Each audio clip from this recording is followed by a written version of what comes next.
Hello, everyone. Thank you for joining me on another episode of the Diary of a CMO. Like I always say, we're trying to build a global platform with an African essence, and today I'm really excited because we are spreading our wings wider across the continent by having an amazing person. I haven't met her in person up until connecting on this podcast. I have read of her on multiple lists about leading women in marketing and communications, whether in East African region or across the African continent, point blank. And I'm so honored to have her on the call. I'm going to allow her to introduce herself very shortly, but it's my honor and my privilege to have on the podcast today someone that is considered a leading woman in marketing and communications, a business leader, as a matter of fact. She's an experienced marketing director. She's showed a lot of competence and excellence and success in consumer goods industry. She's been described as a very passionate leader. She's got a fantastic track record with building very strong marketing teams. She's skilled in business strategy and management. She's also one of the leading experts when it comes to integrated marketing, and she's been said to have a very strong commercial backbone.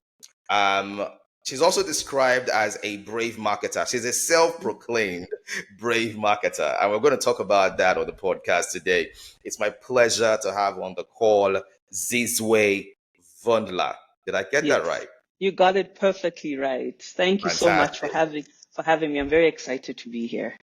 I'm excited to have you on as well. As I said just now, I've admired you from afar in terms of just seeing the quality of work and the quality of brands that you have had the privilege to work on, and the kind of success and that you have brought to those brands. So it's the feeling is definitely mutual. I'd argue is more skewed to my side in terms of being excited.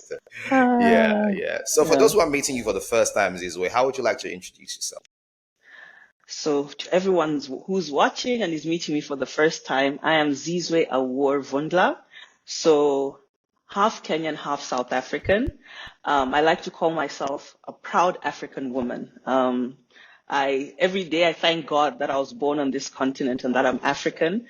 So that's something I hold really close to me. So everything I do, whether in work or play, ultimately I'm wanting to make my continent proud. I'm wanting to do better for my continent.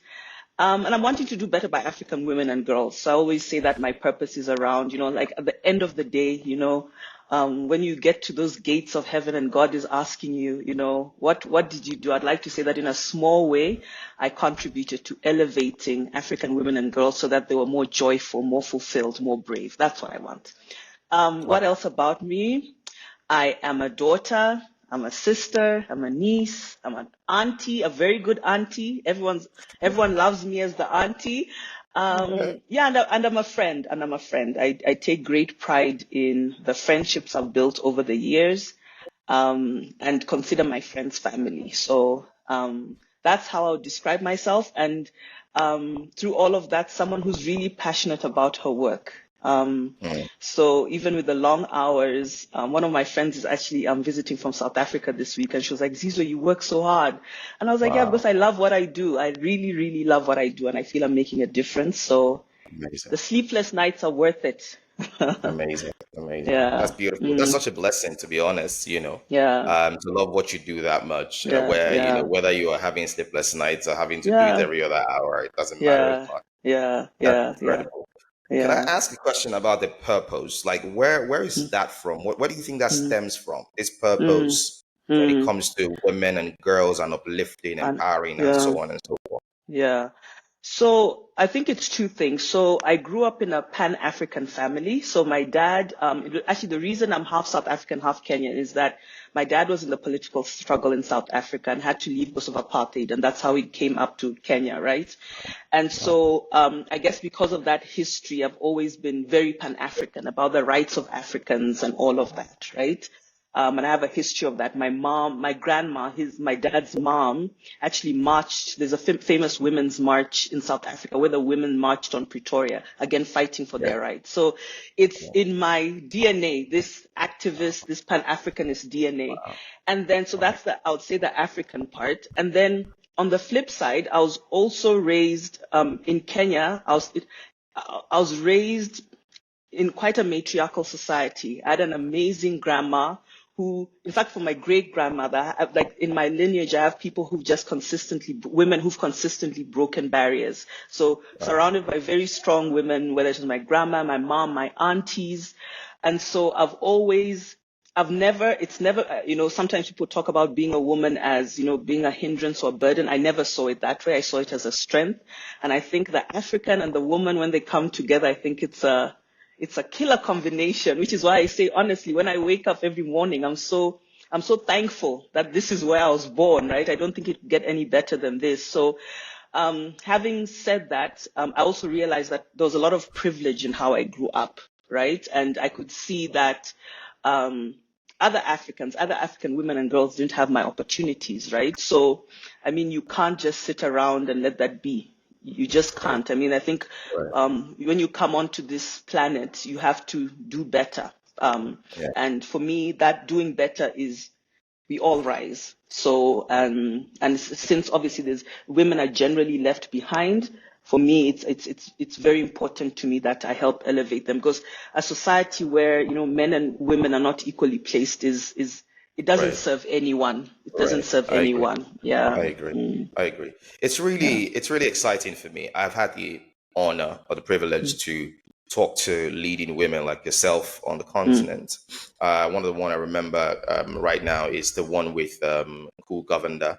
That's the I know. Publicis Yeah, I CEO, know. and Cool. Yeah. she spoke so passionately about mentorship and leadership for Yes. women, Yes. using her success and her platform as a platform for other women to thrive and all of that stuff.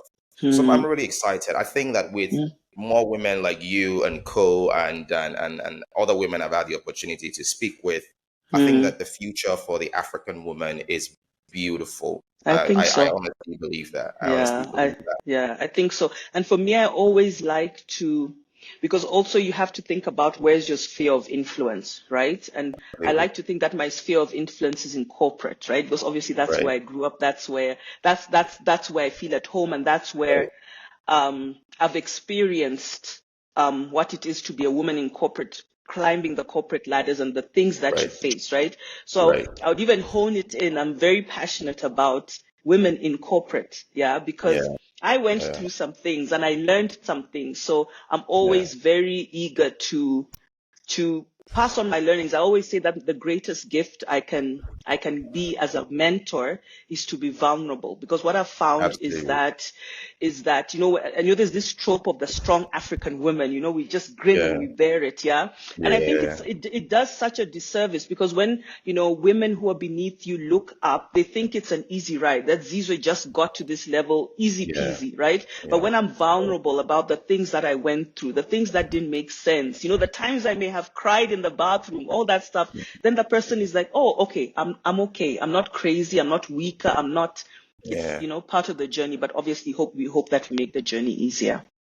Absolutely. I'm so grateful with the mindset in terms of, using your journey or your pain or whatever it is you had to deal with as some type of purpose, right? It's like taking that pain and making it become purpose. I think that's a beautiful mindset.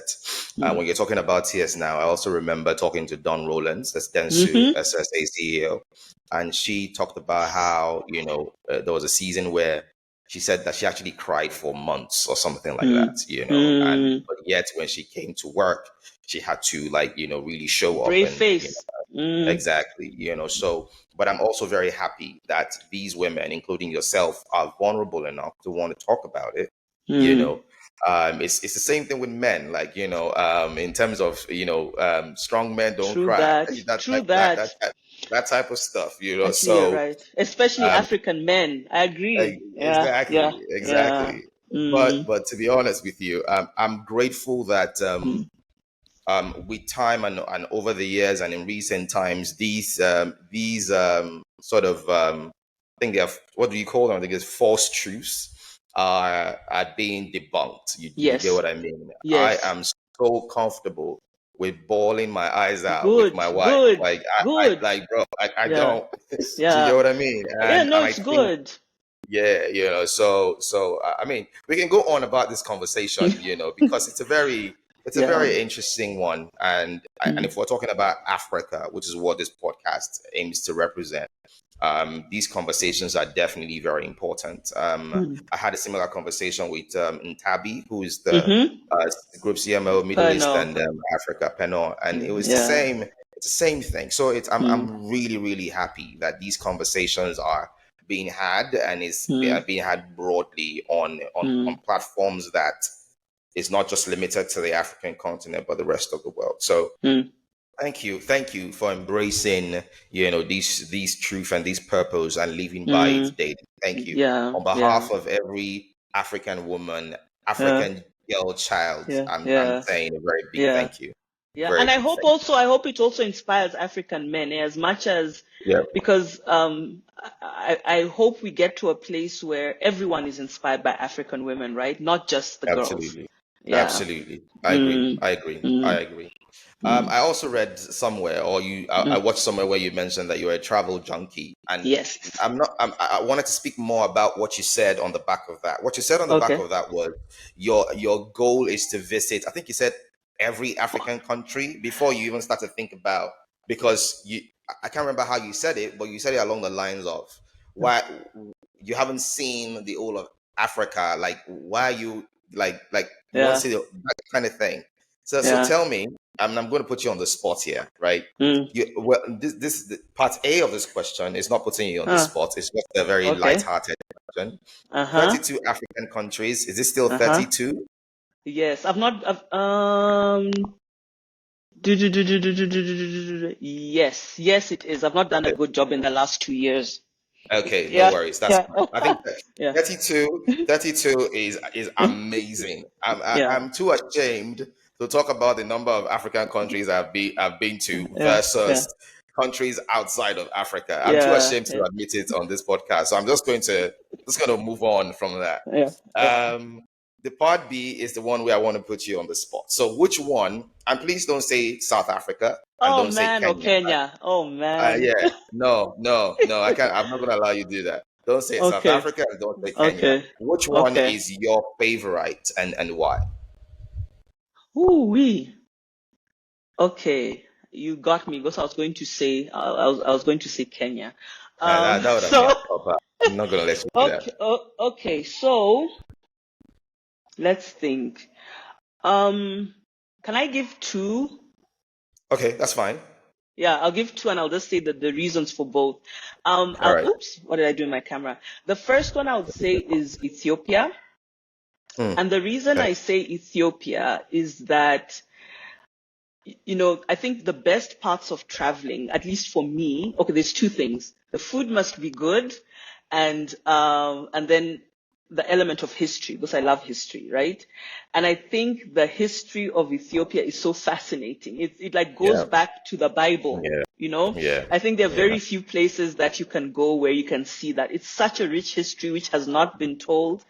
But when you're there, you understand why Ethiopians are so proud to be Ethiopian. Like you get it, yeah? So I'll say Ethiopia as one.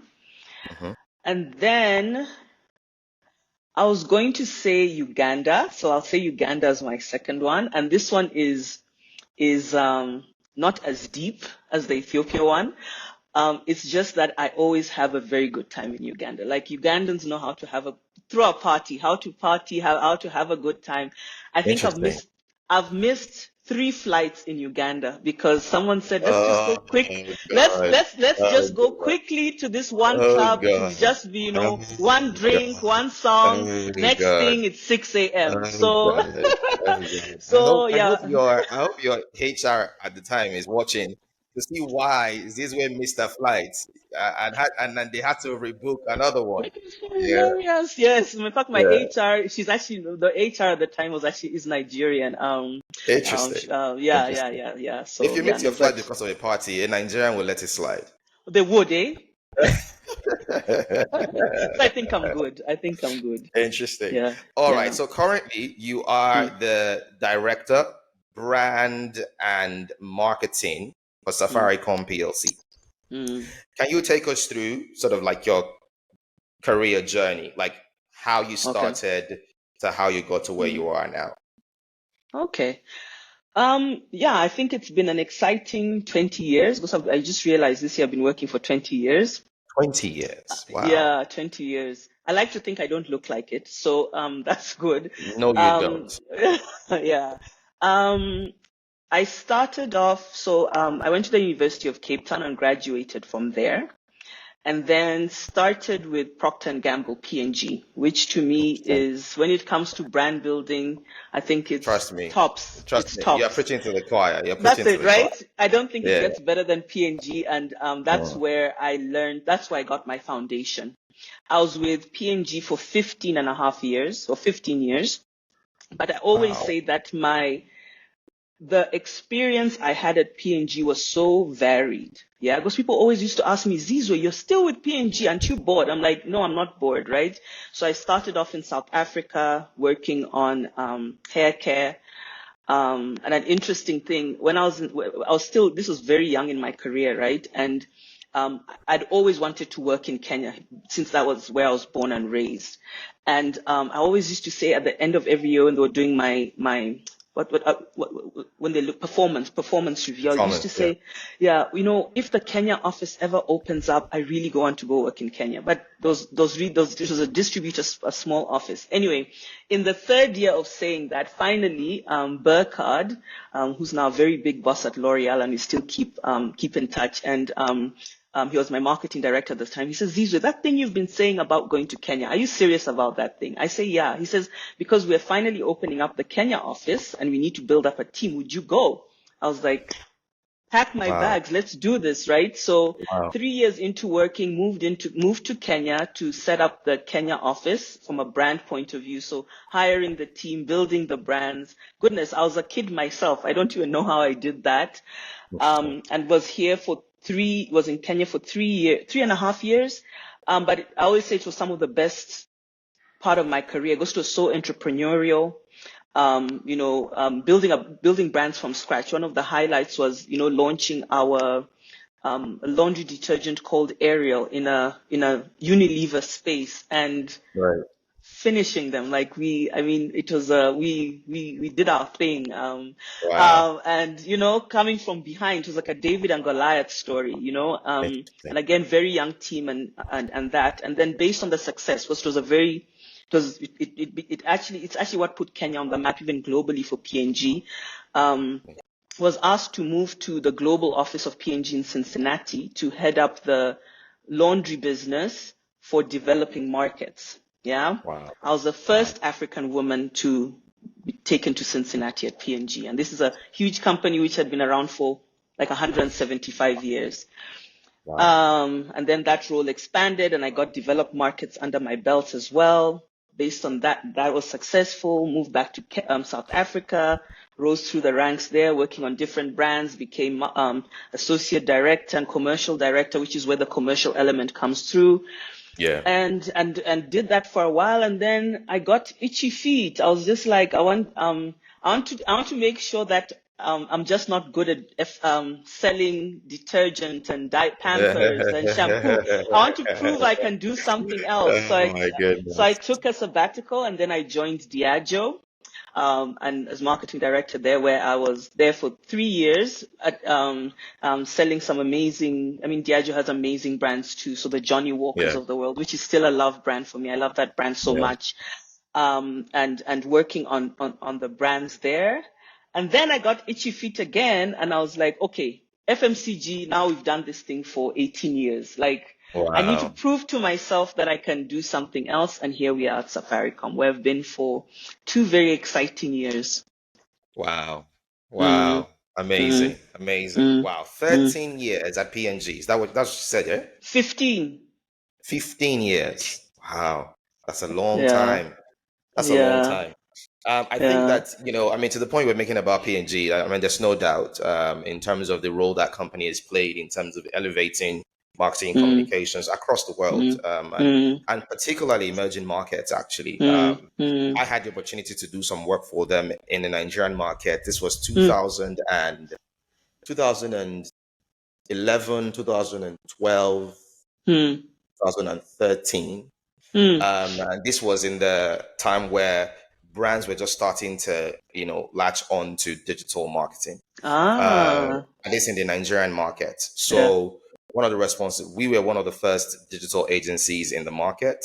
And I Uh. remember that that we would drive to the P&G office in Yeah. Lagos here at the time, Yeah. myself and my boss at the time, and Yeah. we would literally Uh. be begging the Uh. Nigerian team Uh.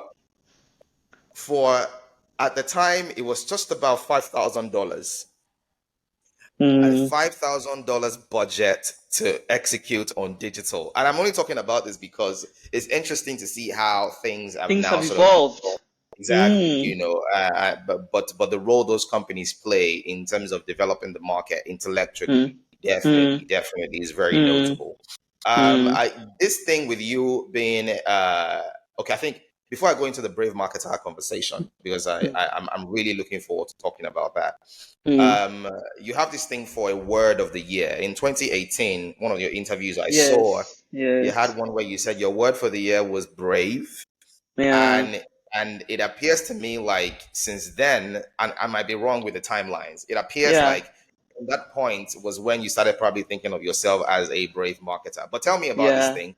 First off, Yeah. your word of the year for 2025. Do you have one? I don't. I You don't. don't.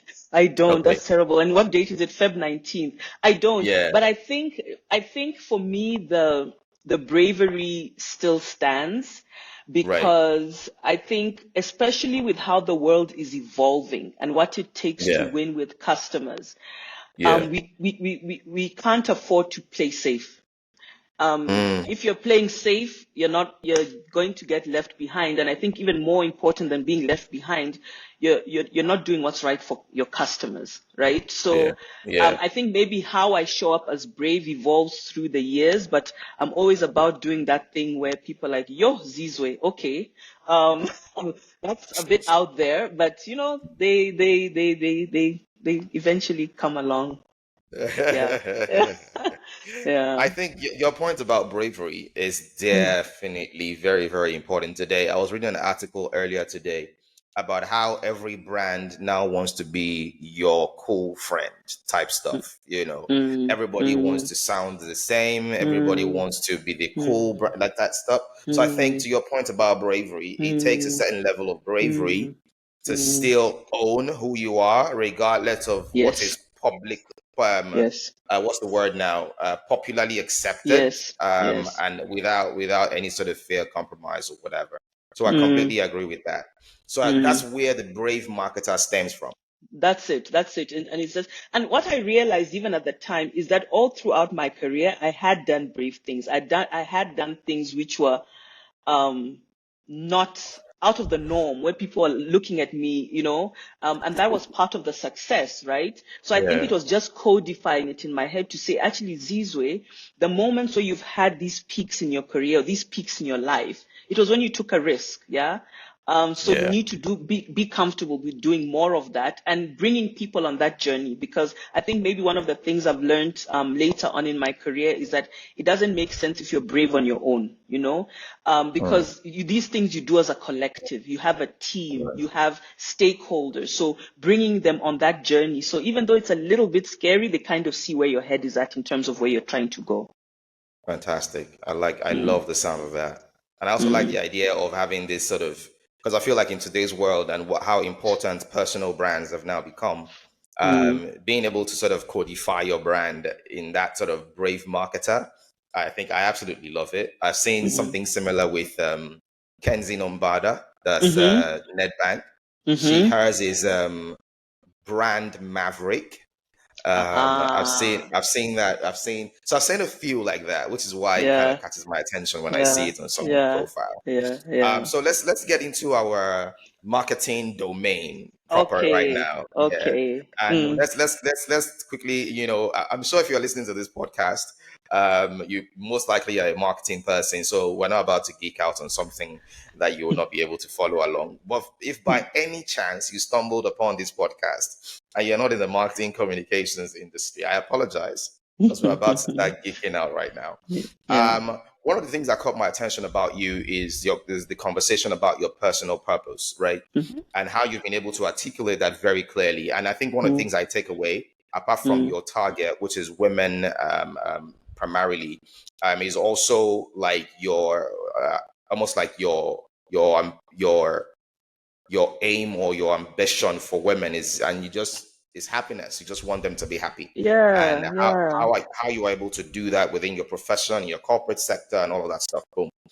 But my question is about being purpose-led brands. Mm-hmm. Because I also think that, even with the work you're doing at Safaricom, I've seen you kind of talk about that here and there. And, Mm, and I wanted to ask you mm, that how can brands be mm, truly purpose-led? Because at the end of the mm, day, mm, brands are in business to make money, right? mm, And mm, I think that the temptation is to assume that if you are being purpose led, you're not going to make money. But I'm not going to preempt you. But my mm, question is, how can brands be truly purpose led? mm, And you can also mm. share some I case like studies that. based on Yeah, what you're yeah. doing at Safaricom as well. Yeah, I like that. I really like that question. And just linking it back to the first thing you said in terms of my own purpose, one of the key reasons that I joined Safaricom was that our purposes aligned. Because if you think about what my purpose was, it's about, elevating or transforming the lives of African women and girls. What is the purpose of Safaricom? We stand for the transformation of lives. So everything that we do has to transform lives. So for me, it was a fit, right? And I always say Got it. that the best case is when your purpose and where you work align. Yeah. So now in terms of purpose-led, I think when it comes to purpose-led companies, I think Safaricom is honestly best in class.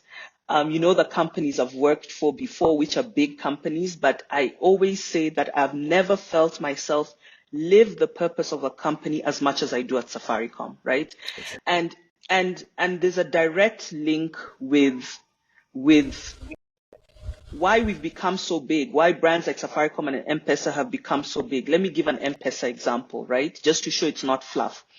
Why did M-PESA start off? M-PESA started off because we had a huge unbanked population in Kenya. Yeah, under 30%. Under 30% of Kenyans were unbanked. Yeah, Right. only if you had a job, you worked in the city, were you banked. Yeah.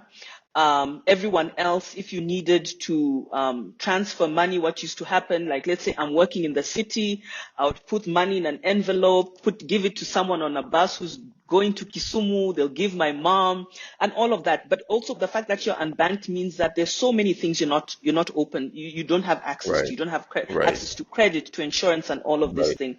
So M-PESA started off with that simple purpose-led need, right? We're going to bank the unbanked. Right? Got it. Now, when you Got it. look at the banked population in Kenya, it's 87%. And this is because of M-PESA, right? One of the highest in the world. Yeah. Wow. So, Wow. so again, showing how from purpose, you are able to build a brand and a product and a service which has transformed lives, but we're also making money from it. Like M-PESA is Right. a successful brand, right?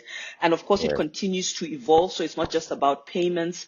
We're now offering insurance, micro insurance. We offer credit. We offer investment for you. I mean, you can invest money now for less than 100 shillings. That's less than $1, right? So it means again, Wow. you're opening investment to people who would not have that opportunity before. Because if you go to a bank, they're wanting huge stacks of money to be able to Yeah. invest. So for Yeah. me, I don't think they're at cross purposes. I think that the instances where you may find that it's as cross purposes is where maybe when the company started, it didn't start with purpose. It went Right. in with a Right. commercial, or I'm going to Right. make a buck Right. out of this, and then you're trying to Right. backtrack. And I see that, I mean, no shade, but I see that with a lot of tech companies where Right. they got into it, and then now they're trying to force fit the purpose, and it's a struggle, right? Right. So yeah, so I think, I mean, at Safaricom, honestly, across when we're thinking about innovation, when we're thinking, in fact, our innovation is driven by a need. What's the need and how we can transform lives? And then, of Wow. course, there's the work Wow. we do with our foundations. I mean, we give so much back to this country. I mean, over the years, $150 million to education, economic empowerment, and health. So we put our money where our mouth is. And honestly, it's one of the things I'm most proud about for working at Safaricom. I think when you start off a business with a very clear purpose in mind, and I'm just kind of listening to you. I mean, the M-PESA case study, I mean, it's a globally acclaimed case study in terms of what that company and the brand has been able to achieve. It's that your purpose then also, to a large extent, start to influence product innovation, right? Yes, it does. Yes, it does. It's that as you start to see, okay, how can I better serve this purpose? That's it. It becomes clearer as you go along that, okay, we can actually do it, we can do well, we can do well. Yes. So I definitely see what you mean. I definitely see what you mean. Safaricom's Investors Forum, I think that you made a very bold claim. This is me trying to be dramatic. Don't mind me. You made a statement along the lines of your vision for a future-proof Safaricom brand. Yes. You have a vision for a future-proof Safaricom brand. If I may ask, and if you are at liberty to share, what is this vision and how do you plan to accomplish this? Okay, so look, I think so first of all, what are we from a vision point of view? We want to be Africa's leading purpose-led technology company. So that's the goal. That's where we're trying to get to as the Safaricom group. Yeah. Obviously, and there are a number of levers we pull in order to get there. Yeah. Got it. When I think about it from a brand building point of view, this is how I look at it. So first, we remain rooted in the customer. Yeah, Okay. the customer has always been our guiding light, like we've just spoken, and we remain rooted in the customer. What are the things that we may shift? How we engage with customers, how we get the insights from customers, but the customer remains boss. The second one is that we're going to continue to innovate for growth. And that will be the guiding light. The third one is that we're going to leverage our massive portfolio. So we have a really strong portfolio across the various tech verticals that we will continue to drive. And lastly, it's around compelling storytelling and engagement. So for me, those are the pillars from a brand building point of view. And I always like to start off with that because I think when people think about marketing and brand building, they think about ads. Yeah. Brand building is not ads. That is just one part of it, right? Brand building starts with, do you have the right product, the right service? Are you innovating continuously to make sure that that product and service is relevant, right? And then, of course, if you have a portfolio, how are you leveraging that for integration, again, just to bring the power of the brand to the people. So the comms is the last part. It's like the cherry on the top. It's the fun part, but it's the cherry on the top. So I'd say that I would say that's the base for me from a blueprint point of view. Now, you could argue that those things would apply all the time. It's not necessarily if you're future proofed, right?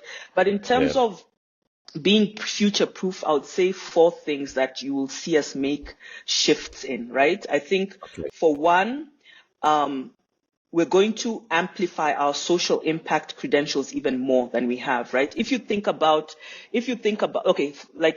Kenya, the median age of Kenyans is 19. So 75% of Kenyans are below the age of 35. We are a youthful country. Yeah.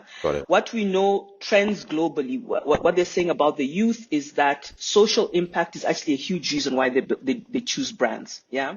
Now we've always done the social impact thing, but how are we amplifying it? How are we telling the story of how we are digitizing Kenya? How are we telling the story of what we're doing to drive financial health in this country with M-PESA? How are we telling the stories around how we are building tech skills and all of that? How are we telling the story of all the impact we're doing with our foundations? So that's the first one. So really amplifying the social impact much more than we've done before. The second one is tech has to be at the center, has to be at the forefront. And it seems like a obvious thing to say, but you also have to be very deliberate there. a key one there is how we're driving accessibility, because it's easy to say, yeah, tech has to be at the center, but when the penetration of 4G devices is below 50%, you're talking Yeah. to yourself. Yeah. Yeah. So what are we Yeah. as Safaricom doing to put 4G handsets in people's hands, right? So making them affordable, accessible, so at least you have that device. And beyond that, if we're talking about AI, for example, what are we doing to Yeah. democratize AI? So it's not something for Right. the West or something for Right. China. It's something Right. for us so that we can leapfrog. So there's a lot of access to making tech accessible. And then, of course, there's a number of programs we have under that in terms of things that we're going to dial up, for example, ad tech and Yeah. entertainment and content hubs and all of that. The Right. third one is that the youth are at the center. And so in terms of our brand building, I know one of the more interesting conversations I had when I joined Safaricom was, I remember I saw the brand persona when I joined, and it was an uncle. And I think it was something like the cool uncle. I know you mentioned something about being cool. Wow. And I remember thinking, why is it the uncle? Like, if we're a young nation, why isn't it the uncle? Why isn't it the person whose uncle? You know what I mean? Like the nephew or the Yes. niece. Like, why isn't it, right? Yeah. So Yeah. what you're going Yeah. to, and so what it means is that our bullseye target has shifted to be much more youthful than it has been before. You're going to see it Right. show up in our product, what the products we're developing in terms of the comms, and we really want to be in culture, but in a genuine and an authentic way. So it's not like that creepy uncle at the party who's trying to be cool, right? It's genuine, it's relevant, and of course, in all of that, making sure that we're agile, so we keep with the times. And then the last one, which I think I'm actually the most excited about, is what we're calling I like to say the future of marketing is community. So community-driven marketing. If you think about the world right now, if I rewind back to when I started marketing, you could have one ad and you put it on TV and it worked across the board because we were all watching the same shows on the same TV stations at the same time, whatever. Now we've all broken up into communities, and of course tech has been a huge driver of that. So I don't know if you love cars, you'll be maybe in an Audi group and you're obsessed Yeah. with Audi and your TikTok Yeah. is Audi and Yeah. stuff. So Yeah. how are we winning with communities is a big one for us, because it means we move from just building a customer base to building a fan base. So what me and my team always talk about is that we want to build a fandom. So like I'm obsessed with Beyonce. So that same obsession that I have for Beyonce, when the tickets drop, I'm there and whatever. We want people to feel that way about Safaricom, because we are so honed into the communities and what's important to them, that we win with them, right? So one of the big things you're going to see us this year is really making a big play on the creative economy. So what are we doing to win with photographers? What are we doing to win with filmmakers? So these niche communities, but making sure that we do that with across the board. So that one, so that's just some of the stuff in terms of I think future-proofing our brand. that's a pseudo masterclass on building brands in 2025. I think when I'm doing the post production for this and I cut out that clip, I'm going to call it brand building masterclass for 2025. I think there's two things I just wanted to kind of add to what you said already. It's the point you made about communities. I like to say that as brands, we have to think communities over demographics. Yes. Think communities over demographics. So and because again, I mean, it's right there in front of us. Like that's the way to kind of approach this. So definitely. The other point as well is in terms of these different communities, as we start to try to work with them, I also like to say that, find something to stand behind and not something to stand next to. These communities are not photo ops. Do you get what I mean? Let's be seen as versus when you stand behind it, to really push and drive the agenda for those communities. That the upside is a lot bigger. And I it needs to be always talk authentic. about absolutely. And I always talk about the brand Jameson in the Nigerian market. How that it came into a very competitive market when it comes to the spirit category, heavily dominated by Hennessy at the time, and then Johnny Walker and a few other brands. And then Jameson comes in sports this sort of alternative community, niche mm, community, you would say at the time, mm, mm. and literally stood behind that community, elevated that community to becoming a mainstream I community. love I, it. I dare say, I used to keep a goatee, and I've talked about this Mm, on the podcast before. I used to keep a goatee after Jameson built this alternative community with the other people within that community, and it became what it is. That is part of my influence to keeping a full beard. oh, Like really? I'm telling you, and I'm Wow, I just, love it. I love you know it. what I mean? So, I love and that's the it. role, and that's kind of to see how the Mm, influence sort of mm, happens when mm, brands really stand behind mm, these communities and these mm, ideals and really push them I love it. forward. Yeah. Mm, Let's talk about telco marketing. One of the mm, questions I wanted to ask you mm, was, um, and it's how do you manage or um, how do you manage the balance between mm, continuing to build this your brand, build the brand, and those occasional frustrations that come mm, with mm, telco mm, services, because I think mm, no matter how great the mm, network is, those mm. days will show up when some people somewhere in one corner of the Yeah, state or the yeah, country yeah. would have, so how do you continue to manage that balance between building that Mm, brand love consistently mm, and mm, managing all of those mm, negative sentiments that seem mm, like inevitably will show up from mm, time to time? mm. That's a good question. I think that I don't think it's about balance. I just think you both apply. Like it's not a balancing act. You Okay. cannot build a brand if the product is not working, if the experience on your network is not good, if the experience with sending money is not good. So for me, that's the foundation, right? And I think it's any brand, right? When I was selling Ariel, it needed to wash the clothes. The stains needed to come out. I can't make a big fancy advert, talk and the product is not working. So I Yeah. think at the heart of it, we are always, and it's about also working very closely, with the tech teams, with the business units. So first of all, you know what's happening in that space, right? I Right. guess another tip I would say for marketers is that, and especially marketing, more recent marketing, is that we can sometimes be detached from the actual business. Marketers Uh-huh. cannot be detached from the business, right?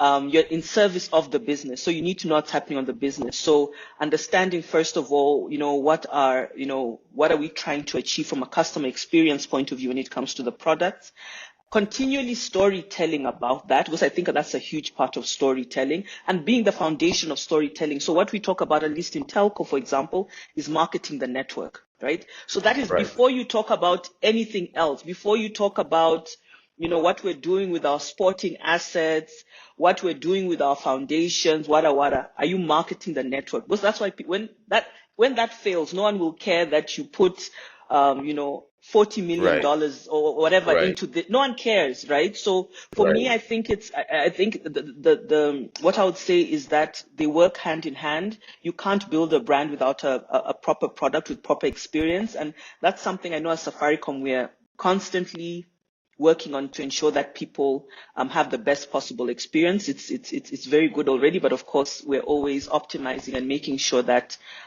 we get that right, and then storytelling about it. Fantastic. Fantastic. Mm, I think that when it comes to marketing telco brands or whatever, mm, I think that the what's going to happen at some point is that the mm, network will be iffy in some location, right? mm, And then being able to manage that through the mm, entire process, I think is very, mm, very important. I mm, wanted to talk about one of the big telco brands on the African continent, mm, who recently increased the price of one of their data bundles. And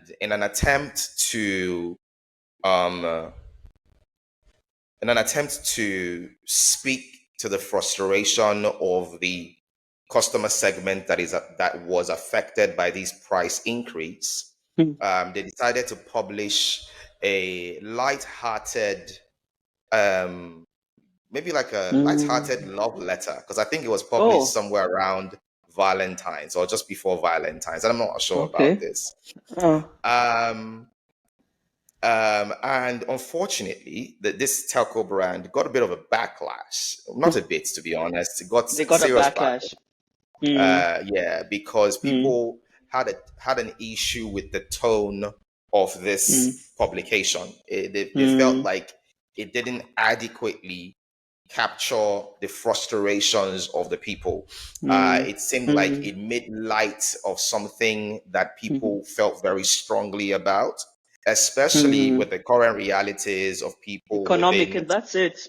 Exactly, That's it, exactly. yeah. So, Mm, so I guess this is me trying to get your take on how would you manage such a scenario? Because again, oof. price increases for brands sometimes are inevitable.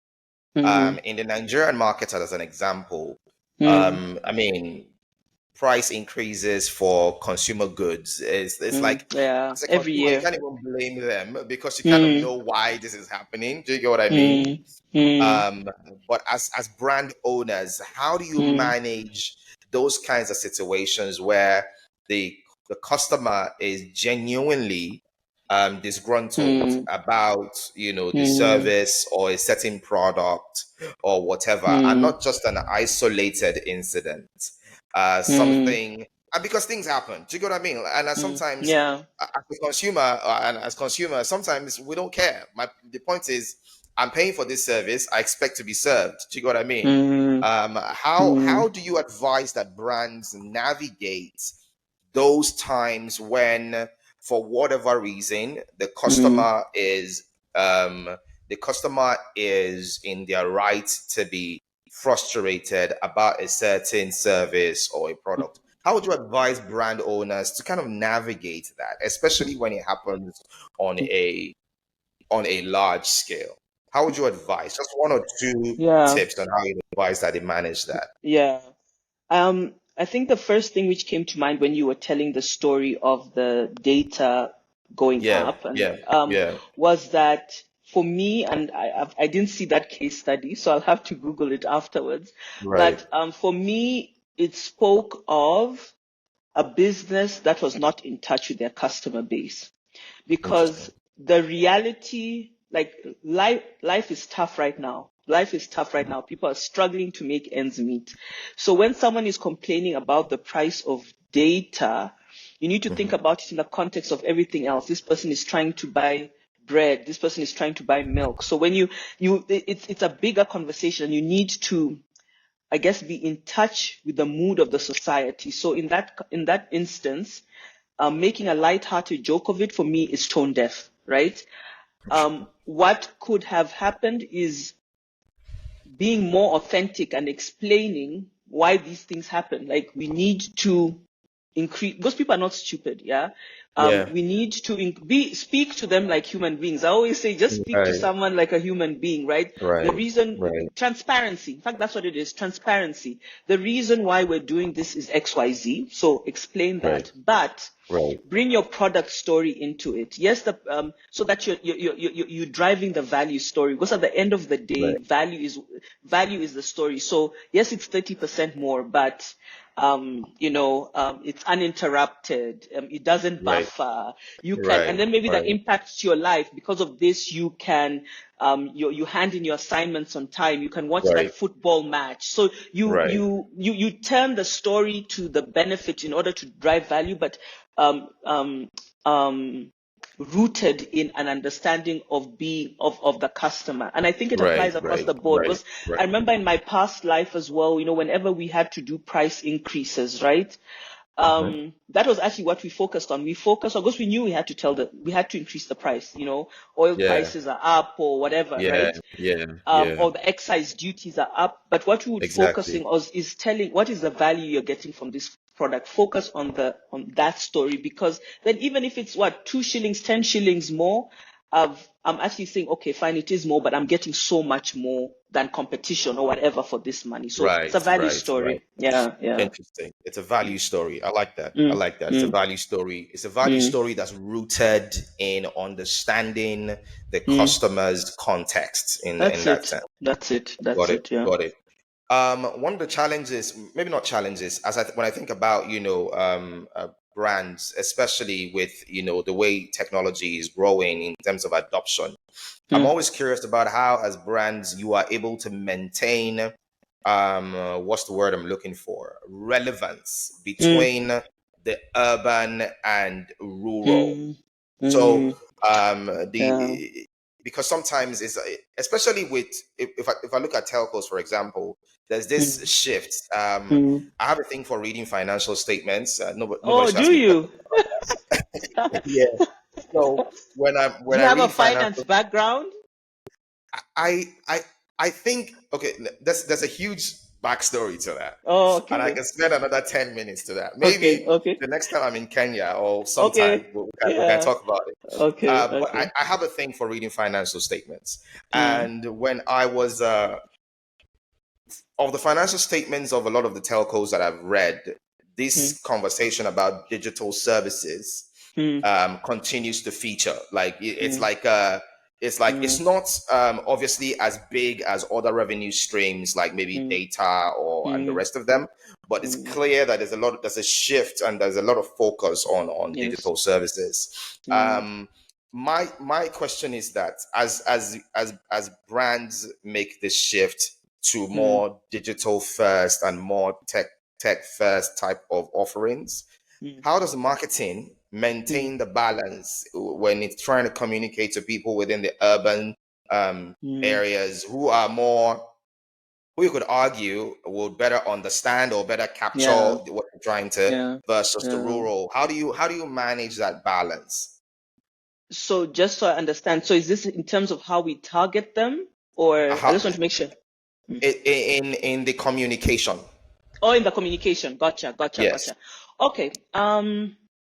That's an interesting one, yeah. Because for sure, to your point, even if you talk about access in the more rural areas, access to these phones and all would not be, it would not be as good as Yeah. in the urban Yeah. areas, right? Yeah. Yeah. So I get what you're saying, and I think it's a balance, right? So Yeah. one, remember earlier I was talking about the fact that as a a tech company, we need to get Right. the devices into people's hands. So even from a strategy point of view, one of the key strategies we've called out as Safaricom is to get 4G device penetration to 99%. A lot of that driving of penetration is going to happen in the rural areas because that's where the Right. phones are not there. Having said Right. that, that will take a while. It's not like it's not an Of overnight thing, course. even though we're Of quite course. aggressive there.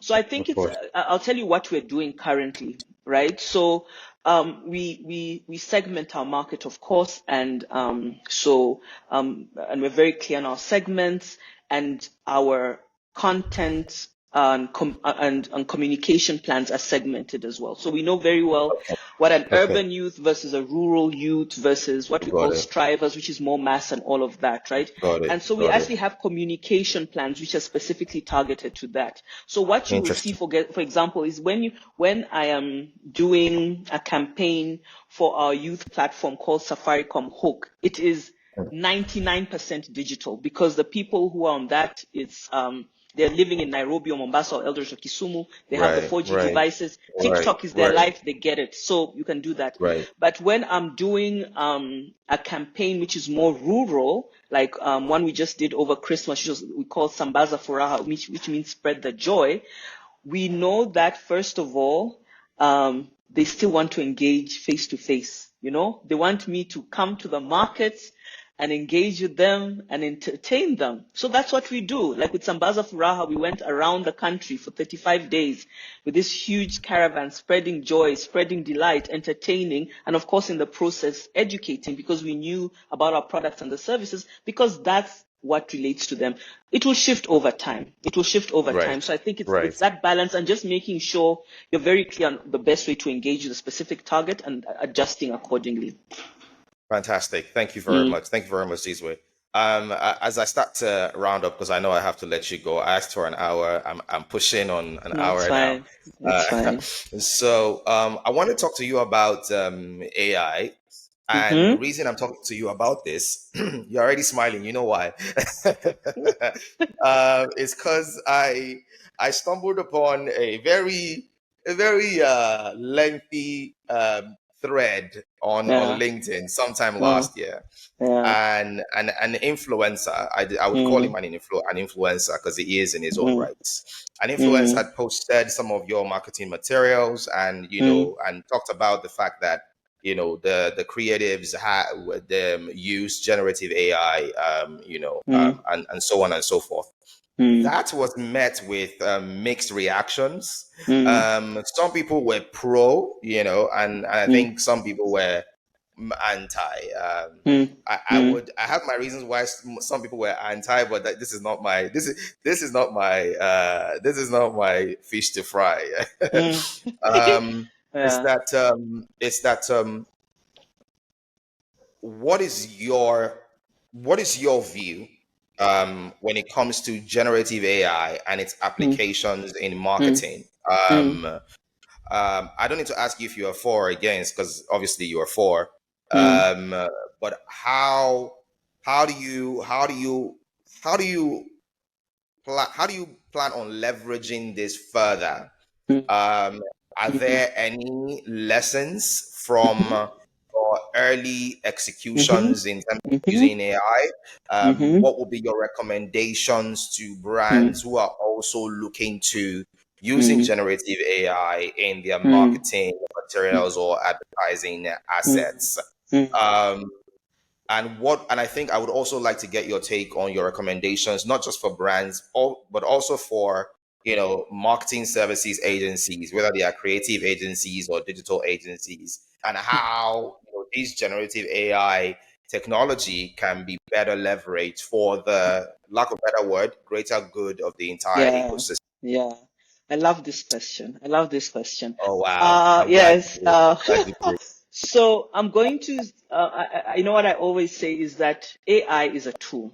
It's like a paintbrush or, how, what do you call it? A photographer can have a camera, right? Yeah. Because the person who's holding the tool Right. determines the output, whether the output is good, whether the Right. output is bad, right? Right. So what I Right. will say is this. Um, Actually, in the year where the drama about the post came about, earlier that year, we actually produced Africa's first AI generated TV ad, right? You Yeah, must I check it. saw that. Yes. I So yeah, saw so that. I saw it. Safaricom I saw the Chapadimba. video. I I saw think the it's a video. I brilliant saw it. ad, right? I No think it one, is. I think it yeah, is. I think it yeah. is. And no one talked about AI. No one mentioned the AI there, right? They enjoyed it, whatever. No one mentioned the AI, right? But we used AI heavily, and I'll come back to that I'll come back to that video. Now, like I said, we did this one, great, everyone loved it, no pushback, whatever. And then there was this one post, which I will admit it was not good. That's what I always say. It was not good. And that's why it looked the way it did. We did not use our tool correctly. But it's part of the Got it. learning process, right? So it was, Got as it. we learn, we see, oh, this one, okay, there we blundered. This one was whatever. And we learn and we go, right? But I'd like to focus more on when it works and why I'm so pro it. Yeah. When we were doing this Chapadimba ad, this AI ad, because it's about how we have this sporting platform called Chapadimba Youth Football. So that's what the ad is about. Now, as part of the ad, we wanted to generate stadiums. Yeah, because there's one final scene where there's a beautiful stadium Got and we it. have the players playing in the stadium. So when the people who are prompting, because we had an agency who are prompting to try, and they would put in, let's say, African Stadium, the Mm. pictures that were coming back were dusty fields, grassy, patchy, whatever's, because the AI could not associate that an African stadium could be big, could be massive, could have floodlights. For them, it's Africa, so it's trash, right? And it's because, and this is why Africans really need to get onto this AI bandwagon, because if we don't, we're going to get left behind, and the biases of the people who are inputting are what are going to what's going to come out, right? So we need to put our head in there so that what AI is spitting out is reflective of the story we want to be told about Africa. So that's the first thing, right? And that's why I think I'm so passionate about us getting into it. The second one, when we did that ad, I remember I was like, we need to do an AI ad. And I remember our agency at the time was like, no, Zizwe, you can't do AI. Creatives hate AI. It's going to kill the industry. There was a lot of pushback. Let me tell you, when we finished that ad, the people who were promoting AI were the agency. I even stepped back. I said, yeah, you talk about it, because they saw what a powerful tool it was in their arsenal. Yeah.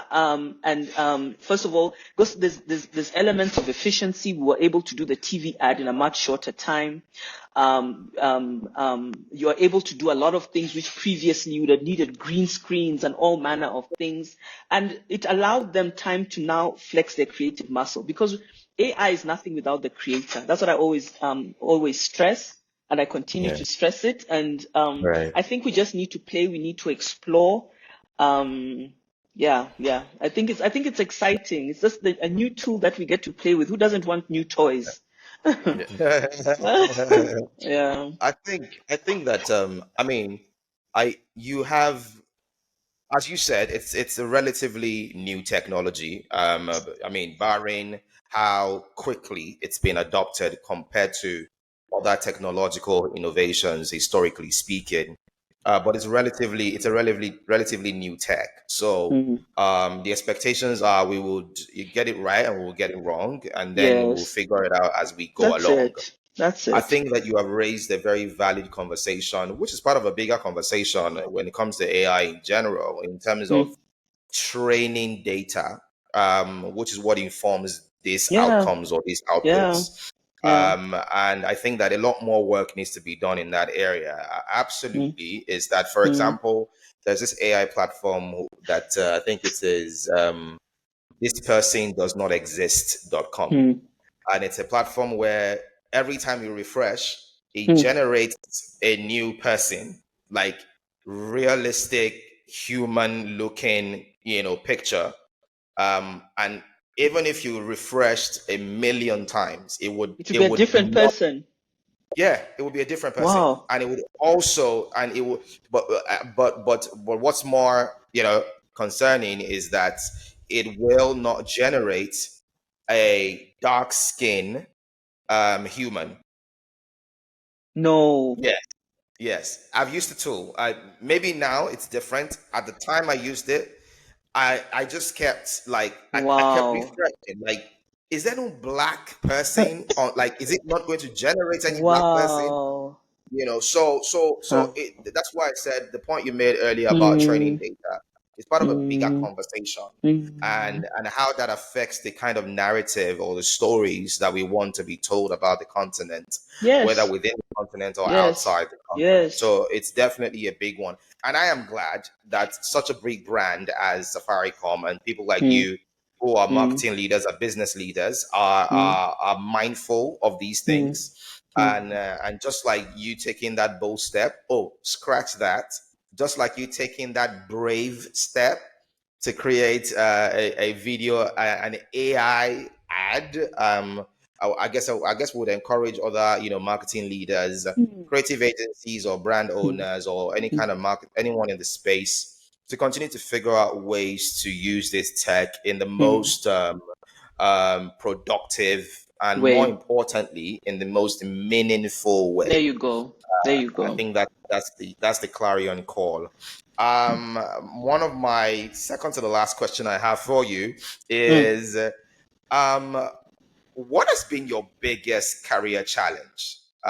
Because to the point you were making earlier about vulnerability, I think it also helps the audience to kind of know, to some extent, what would you consider your biggest or your toughest challenge in your career, and how did you overcome it?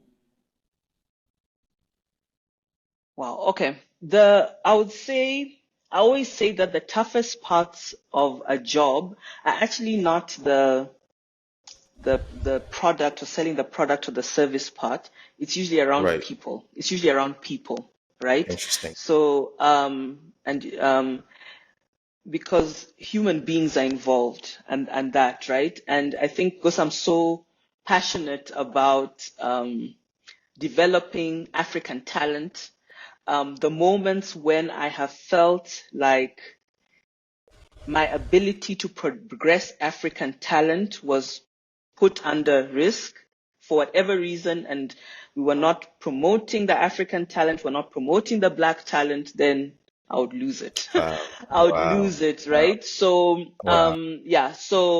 yeah, I don't want to go into specifics, but I think you get the drift. It Yeah. was just generally because for Yeah. me, I'm just like, we have to pull people up. We have to pull African talent up, not just because it's African, because they deserve it. People are working hard. People are Yeah. world class. You can compare us to anyone. And so when Yeah. for whatever reason you've put in place, the African talent is being stifled, then the other side of Zizwe, the one who boxes comes out, and I'm I was just about like, to oh say hell no.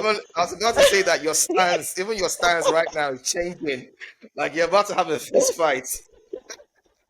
Yeah, so I think those have been those moments when I felt I was fighting for people and maybe it was not being Right. appreciated, it was not moving as fast as I Interesting. would like. Those Interesting. have been the toughest. But and how Okay. did and I but I just I stick at it. I stick at it, and we're not going to I'm not going to let go. I'm with the dog with the bone because it's the right thing to do. Fantastic. Fantastic. Mm, Before I talk about, one of the things I like to end the podcast with, which mm, is, what would you say to 15-year-old Zizwe? Before I mm, talk about that, mm, I wanted to ask you, on a lighter note, mm. what is this thing, with you and Beyonce? I'm just curious. What's you are Ah. part of the Beehive? Is that Oh, what is I'm are you? Oh 100% my card goodness, carrying Zizwe, member Zizwe. of the Beehive. Oh my God. I'm in there. I'm in there. So yes, yes, Oh yes. You're boy. looking at a proud Beehive member who already Wow. has her tickets to the Cowboy Carter tour, has already Wow. put in her leave. Wow. So yes, yes, yes. Wow. No, yeah. So Wow. but I think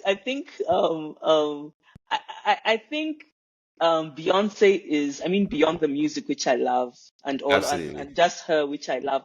I think she is the epitome of a purposeful brand. Let's come back to what we were chatting about earlier, right?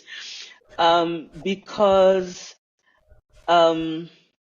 strong brands have a strong point of difference that they amplify consistently over time so that when you think of that brand, that's what you think of, right?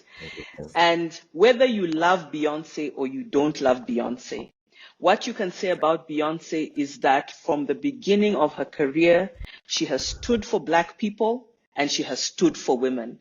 And every single thing that she does, how she makes her decisions, whether it's, I remember there was a time when she had an all-female band. That had never been done before, right? Her guitarists, her drummers, everyone was all female. Whether it's the lyrics to the songs, whether it's the charities she's supporting, women. And more Yeah. recently, you've seen that skew towards the Black diaspora, right?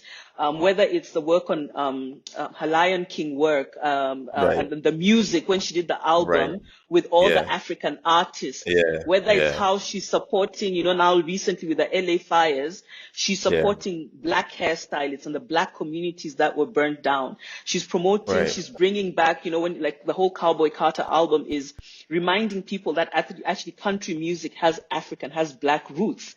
She's consistent. She's a purposeful Wow. brand who has Wow. amazing concerts and Wow. amazing music. So it's a Wow. win-win. Yeah. Wow. Wow. Yeah. I Yeah. can't I can't believe I just walked myself right into this. The last 2 minutes or 3 minutes of fanning out Yes. on Beyonce. Yeah. Um, as we start to wrap this up, your name is Zizwe. Yes. And I think I heard you say that the meaning is Mother of Nations. Nations, yes, yes. That's a beautiful name. It is, it is, it is. That's It a holds a lot of beautiful name. gravitas, and yeah, I always feel like I need to honor it. Wow. Yeah. So it was my dad's elder sister's name, no Zizwe. She passed away when they were young, but also you found that it was given to a lot of kids who were born in, not a lot, it's actually quite a rare name, but kids who were Mhm. born in exile from two nations. So you find Interesting. like the other no Zizwes I know, well, bar my cousin who's also called no Zizwe, you'll find that they're half and half like me. But I Interesting. like to think about it in the context of my purpose and how, yeah, I mean, we've spoken about my purpose as well. Yeah, So yeah, bringing it to yeah. life, yeah. Mm, Amazing, amazing. mm, I wish we mm. had more time to really talk about, you know, were you migrated with, okay, no, you were born in Kenya.